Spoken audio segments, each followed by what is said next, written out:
Di tahun 1960-an, Lee Chepoh alias Rose Lee, seorang warga Malaka, Malaysia, pindah ke Singapura untuk mencari penghidupan lebih baik. Di Singapura, Rose bekerja sebagai penari kabaret di sebuah nightclub bergengsi. Pengunjung klub ramai, terutama para pria. Di akhir pekan sangat meriah. Para tamu menyantap hidangan sembari menonton tarian kabaret. Penghasilan Rose sebagai penari cukup baik, plus tip dan hadiah dari para penggemar. Nah, saat itulah Rose berkenalan dengan seorang pemuda warga Singapura bernama Tan Teck Siah alias Frankie Tan yang usianya lebih muda 11 tahun dari Rose. Rose dan Frankie saling jatuh cinta dan menjalin asmara. Frankie suka pada Rose yang dewasa, mandiri, dan penyayang. Sebaliknya Rose kesengsem pada Frankie yang tampan, cerdas, ambisius, dan charming. Keduanya berhubungan terang-terangan tanpa sembunyi-sembunyi. Diketahui keluarga Rose di Malaysia juga keluarga Frankie di Singapura. Frankie berasal dari keluarga miskin yang tinggal di kampung potong pasir. Pemuda itu kerap curhat tentang cita-citanya pada Rose. Dia ingin jadi orang sukses. Dia ingin sekolah tinggi agar bisa mencapai impian. Tapi karena orang tuanya tidak punya uang, Frankie terpaksa putus sekolah dan harus bekerja serabutan. Rose yang tersentuh mendengar cita-cita sang kekasih menawarkan diri untuk membiayai pendidikan Frankie. Dengan menggunakan tabungan dan gajinya, dia biayai pendidikan Frankie hingga menamatkan SMA, kemudian melanjutkan ke jenjang lebih tinggi. Rose yakin dengan kecerdasannya, suatu saat Frankie akan meraih sukses. Pada tahun 1969, Rose dan Frankie menikah. Untuk sementara mereka menumpang tinggal di rumah ibu Frankie di kampung potong pasir. Di rumah itu juga tinggal 3 abang Frankie lainnya yang salah satunya bernama Tan Kim Siah. Rose tentu saja senang. Dia kini punya keluarga di Singapura. Dia dekat dengan semua keluarga Frankie termasuk abang-abang Frankie. Tak lama setelah mereka menikah, Frankie diterima bekerja di sebuah perusahaan jasa keuangan multinasional bergengsi, American Express. Sudah tentu seluruh keluarga bangga, terutama Rose. Perekonomian membaik, mereka pun pindah ke sebuah flat 2 kamar di kawasan Toa Payoh. Namun Frankie yang ambisius punya kelemahan. Terkadang dia sering nekat dan bertindak impulsif. Dirinya terlibat permainan saham, namun karena salah prediksi, rugi besar mencapai 200 juta jika dirupiahkan sekarang. Dan saat itu di awal tahun 70-an, bayangkan betapa besar kerugiannya. Dan sebagian uang itu merupakan uang kliennya. Frankie pusing 7 keliling. Mendengar masalah yang menimpa sang suami, Rose yang sejak awal selalu jadi pilar utama penopang kehidupan Frankie turun tangan. Dia jual seluruh perhiasan dan merelakan tabungannya untuk menutupi kerugian Frankie. Frankie selamat. Pria itu sangat berterima kasih pada istrinya yang selalu setia, bahkan di saat dirinya tersandung masalah besar. Demikianlah karir Frankie semakin mantap. Gaji dan fasilitas yang diterimanya kini berkali lipat. Rose dan Frankie tidak lagi menempati flat biasa. Pada 1975 mereka pindah dan tinggal di sebuah kondominium Laguna Park yang mewah dan luas. Rose puas, pengorbanannya selama ini tidak sia-sia, membiayai kuliah Frankie, menyelamatkannya dari kerugian bermain saham, menyayangi, melayani, dan memenuhi seluruh kebutuhan serta mendukung karirnya. Rose tidak muda lagi, usianya sudah 50. Dia dan Frankie hanya tinggal berdua di kondo sebab mereka tidak punya anak. Rose yang aktif kerap ngumpul dengan teman-temannya, terkadang jalan-jalan, shopping, atau main mahjong bareng. Sedangkan sang suami yang lebih muda 11 tahun sedang berada di titik puncak, menduduki posisi Vice President American Express. Dini hari pukul 2.15 pada Kamis 25 Oktober 1984, Rose baru saja tiba di kondo. Hari itu dia begitu lelah dengan seabrek kegiatan, shopping bareng teman-teman lalu main mahjong hingga dini hari. Hal itu rutin dilakukannya, tidak masalah sebab suaminya Frankie juga sering pulang malam dari kantor karena urusan pekerjaan. Rose membuka pintu dan melangkah masuk. Saat melongo ke kamar tidur, dia heran melihat suaminya tidak ada. Mungkinkah Frankie masih di kantor? Tapi tidak mungkin, sebab Frankie tidak pernah pulang dini hari. Rose memanggil-manggil Frankie lalu menuju kamar kerja suaminya. Di sana, dia lihat sang suami terkapar di lantai, tidak bergerak, dengan seutas tali menjerat leher. Rose menjerit. Dia minta tolong tetangga yang langsung menelpon polisi yang segera tiba di TKP. Polisi melihat lebam-lebam di wajah dan sekujur tubuh Frankie, seutas tali menjerat lehernya. Polisi menduga Frankie tidak bundir karena tidak ada tempat menggantung tali. Kemungkinan Frankie tewas dibunuh. Saat memeriksa kondo, polisi melihat kondisi pintu baik-baik saja, tidak mengalami kerusakan. Kemungkinan si pembunuh mengenal Frankie atau punya akses masuk ke kondo. Hasil otopsi kemudian menunjukkan Frankie meninggal antara pukul 8 malam hingga 10 malam saat sang istri Rose sedang bersama teman-temannya shopping dan main mahjong di tempat lain. Frankie tewas akibat jeratan tali di leher yang dililitkan hingga 6 kali. Diperkirakan pelaku lebih dari 1 orang. Polisi mulai mengumpulkan informasi. Orang pertama yang ditanyai tentulah orang terdekat, yakni Rose, istri Frankie. Rose tampak gugup, menjawab pertanyaan polisi dengan terbata-bata seperti ada yang disembunyikannya. Tak lama kemudian pertahanan Rose runtuh. Dia menangis, histeris, dan mengaku dialah otak di balik pembunuhan Frankie. "Mengapa?" tanya polisi. Rose pun membeberkan dendam dan kebencian yang dipendamnya selama ini pada suaminya. Begini ceritanya. Tan Kam Siah adalah abang Frankie, tapi bukan abang kandung, melainkan abang angkat. Nama sebenarnya Vasavan Satyadev. Dia keturunan India. Di usia 16 tahun, Vasavan diusir ayah kandungnya dari rumah. Ibu Frankie yang iba lalu mengadopsi Vasavan dan memberinya nama Tionghoa Tan Kam Siah. Berbeda dengan Frankie yang cerdas, berpendidikan tinggi dan punya pekerjaan mentereng, Vasavan yang berpendidikan minim sehari-hari bekerja sebagai mandor bangunan. Dia memiliki seorang istri asal Thailand bernama Amnoy yang memberinya 2 anak. Di antara 3 saudara angkatnya, Vasavan punya hubungan paling dekat dengan Frankie. Suatu hari di awal tahun 1981, Amnoy istri Vasavan membuat pengakuan mengejutkan. "Selama ini aku selingkuh dengan Frankie." Betapa kaget Vasavan. Dia tidak habis pikir, mengapa istrinya dan adik angkatnya Frankie begitu tega mengkhianati dirinya. Vasavan tidak tinggal diam. Dia telepon Rose dan mengadukan hal itu.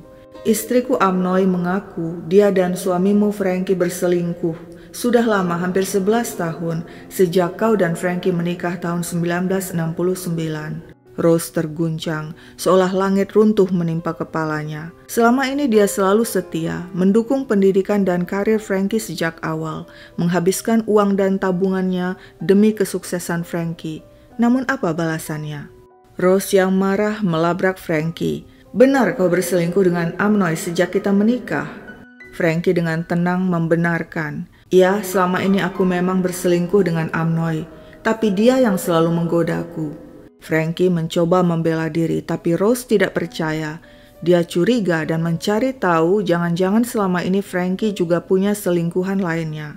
Dan dugaannya benar. Ternyata selama ini Frankie tidak hanya berselingkuh dengan Amnoy, tapi juga dengan istri kedua abang kandungnya. Tak hanya itu, Frankie juga main serong dengan sekretaris di kantor. Sejak semua perselingkuhan gila itu terbongkar, hubungan Rose dan Frankie memburuk. Meski masih tinggal satu atap, hubungan keduanya dingin. Frankie tampaknya tidak peduli. Dia tidak pernah minta maaf dan tetap menyakiti Rose. Malah kemudian pria itu pacaran lagi dengan alasan dia ingin punya anak sebab selama ini Rose tidak bisa memberinya anak. Tahun berikutnya, 1982, Frankie nekat membawa pacarnya, seorang wanita muda berusia 25 tahun bernama Teresia, untuk tinggal bersama di kondo. Frankie bilang, jika Rose mau tetap tinggal di kondo, maka dia harus menerima kehadiran Teresia.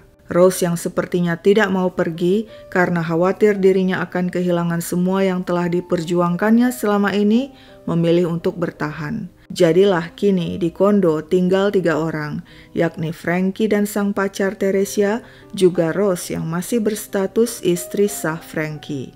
Frankie dan Theresia menempati kamar tidur utama, sedangkan Rose tersingkir ke kamar tidur lainnya. Demikianlah hubungan ketiga orang itu terus berlanjut dengan cara yang sangat ganjil. Mereka tinggal satu atap, mereka juga pergi liburan bertiga ke Jepang, ke Amerika.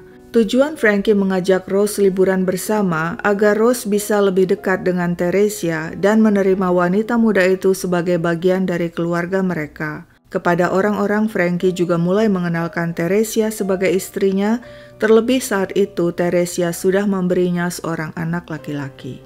Betapa hancur hati Rose. Meski begitu, 3 tahun berlalu sejak terbongkarnya perselingkuhan Frankie, Rose yang mencintai Frankie tetap berharap suaminya sadar dan kembali padanya. Namun Rose kecewa ketika suatu hari di tahun 1984, Frankie berkata ingin menceraikan Rose. Apa boleh buat, Rose akhirnya mengalah. Baiklah, tapi dengan satu syarat, kondo ini untukku. Frankie langsung menolak. Menurutnya, kondo akan tetap jadi miliknya.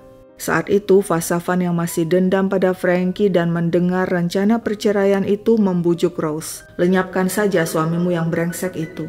Mereka kemudian mencoba membunuh Frankie dengan guna-guna ilmu hitam, tapi gagal.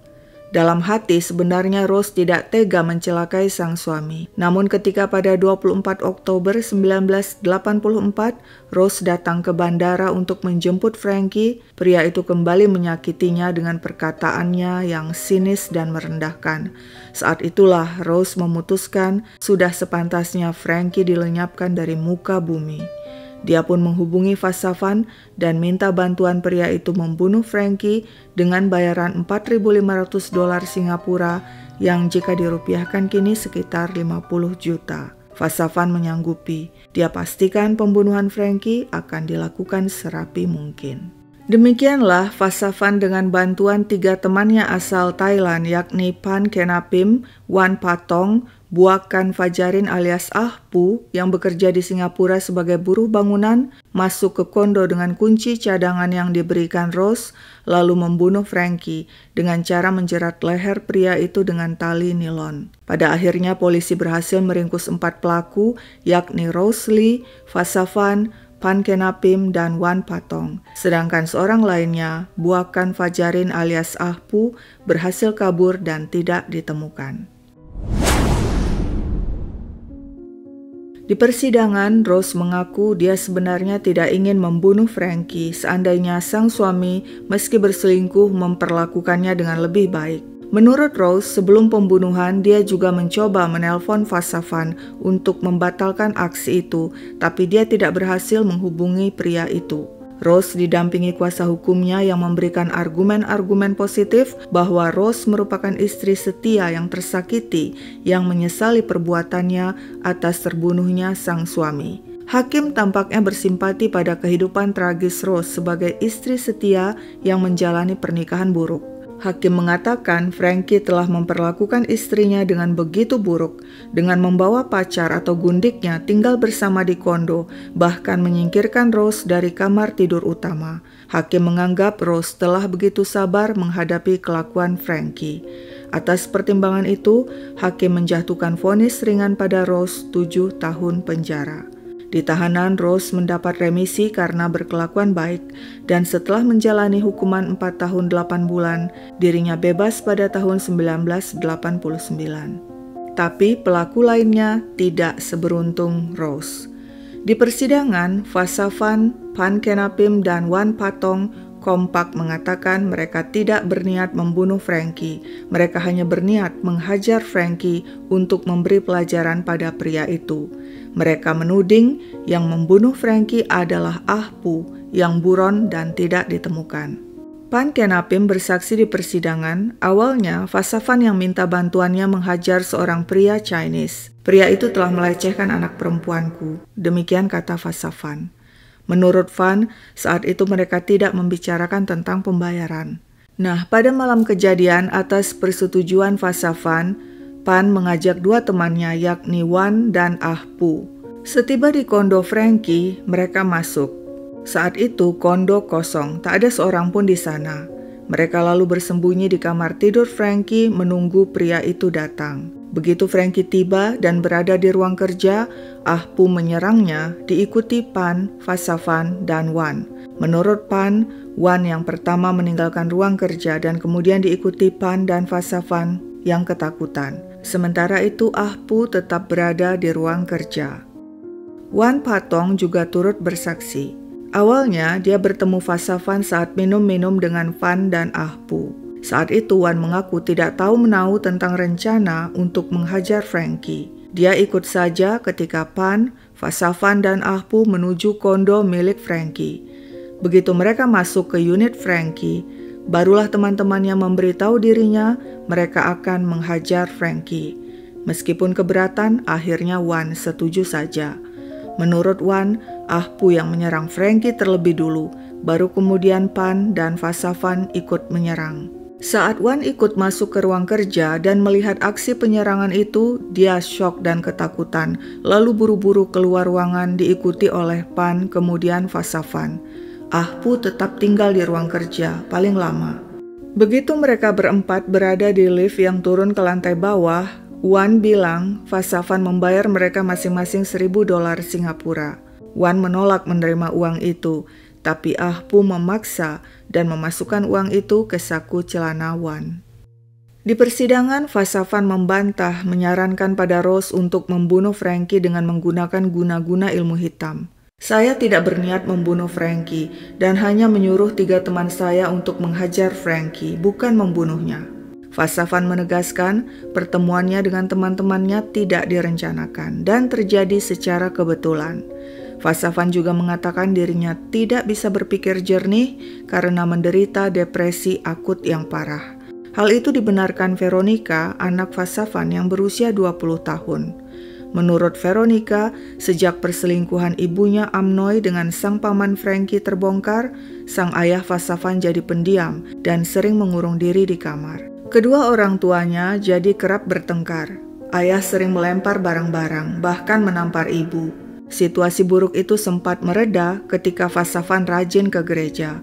Tapi di awal 1984 saat Rose sering menelpon dan mengadu pada Vasavan tentang problem pernikahannya, pertengkaran antara Vasavan dan sang istri Amnoy pecah kembali. Menurut seorang psikiater yang turut bersaksi di persidangan, saat kejadian pikiran Vasavan terganggu. Namun sang psikiater mengatakan dia tidak percaya pada kesaksian Vasavan yang mengaku tidak berniat membunuh Frankie dan hanya ingin menghajarnya untuk memberi pelajaran. Di persidangan, Vasavan menjelaskan lebih rinci tentang terbongkarnya perselingkuhan istrinya Amnoy dengan Frankie. Suatu hari menurutnya, dia sedang melihat-lihat album foto keluarga dan menunjukkan foto Frankie pada istrinya Amnoy. "Adik angkatku ganteng kan?" Saat itu menurut Vasavan dia kaget ketika tiba-tiba Amnoy marah-marah dan bilang, "Apaan? Dasar Frankie jelek. Lebih jelek lagi kalau dia buka celananya dan meniduri aku." Ketika ditanya lebih lanjut, Amnoy mengaku sudah 11 tahun dia tidur dengan Frankie. Amnoy menurut saja karena Frankie bilang semuanya atas persetujuan dan seizin Vasavan bahwa mereka melakukan wife swapping atau tukaran istri. Vasavan yang mendengar pengakuan sang istri Amnoy tentu saja membantah. Dia tidak tahu menahu soal tukaran istri dan tidak pernah meniduri Rose, istri Frankie. Vasavan marah Frankie telah mengkhianati dan memanipulasi dirinya serta Amnoy. Sejak saat itu, hubungan Vasavan dengan istrinya Amnoy juga Frankie memburuk. Vasavan yang terus-menerus membayangkan Amnoy berselingkuh dengan Frankie menjadi curiga pada gerak-gerik Amnoy. Karena stres dan depresi, Vasavan sempat 2 kali mencoba bundir. Pada akhirnya, setelah melewati serangkaian persidangan selama lebih dari 1 bulan, hakim menjatuhkan vonis mati gantung pada ketiga terdakwa yakni Vasavan Satyadeo, Pan Kenapim, dan Wan Patong. Mendengar keputusan itu, Vasavan dan Pan Kenapim tampak tenang, sedangkan Wan Patong menangis. Veronica, anak Vasavan, juga ikut menangis. Ketiga pelaku kemudian mengajukan banding namun ditolak. Kasus pembunuhan Frankie Tan merupakan kasus besar yang banyak dibicarakan pada masanya sebab penuh skandal dan intrik. Korbannya Vice President Amex dan pelakunya banyak termasuk istrinya sendiri. Namun si istri pada akhirnya hanya dihukum ringan dan telah melenggang bebas pada tahun 1989. Sementara itu, 3 pelaku lainnya yakni Vasavan Satyadeo, Pan Kenapim, dan Wan Patong, 8 tahun setelah kejadian, yakni pada 23 Oktober 1992, dihukum gantung di penjara Changi.